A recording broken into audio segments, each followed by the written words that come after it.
The doctor raised an eyebrow and asked, "Do you trust the person you're living with?" I swear my heart stopped when he said it.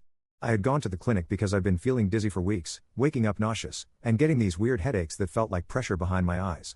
I thought it was stress or maybe low iron. But the doctor kept circling back to one thing: someone was messing with my medication.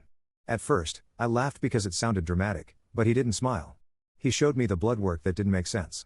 My anxiety pills were way higher in my system than what I was prescribed. "Are you taking extra?" he asked. I shook my head. He leaned forward. "Then someone else is giving them to you." I felt sick. The only other person with access to my things was my boyfriend, Leo.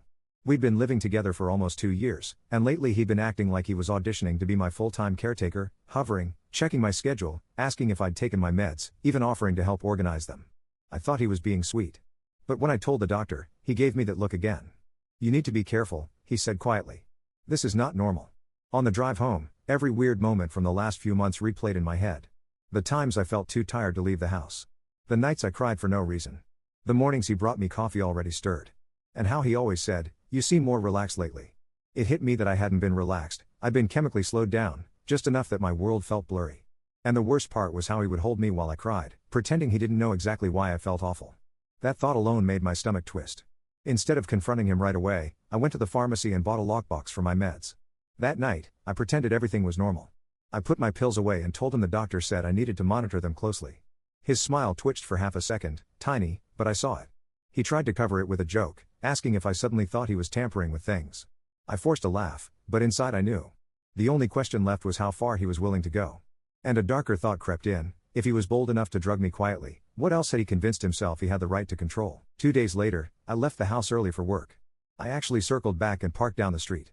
10 minutes later, I watched him walk out of the apartment holding my old pill organizer. He dumped everything into the dumpster behind our building and replaced them with pills from another bottle he hid in his hoodie pocket. My hands were shaking as I recorded it. I wasn't imagining anything. He really thought he could keep me drugged into being easier to control. The betrayal hit harder than I expected. It wasn't just manipulation, it was a quiet kind of violence. That night, when he got home, he acted normal, making dinner, talking about some show he wanted us to watch. I waited until he sat down. Then I placed the full pill organizer on the table. "These aren't mine," I said. He froze. I pressed play on the video. He didn't say a word, just stared at the screen like his brain was buffering. When the police came, he finally spoke. "I just wanted her to calm down. She's too independent." Too independent. That was his explanation for drugging me. The officer looked at him the same way the doctor looked at me, like he already knew the end of the story. Leo was charged, and I moved out the next day. But before I left, I taped a note to the bathroom mirror. "If you wanted control, you should have tried honesty. That medicine won't fix the part of you that's broken."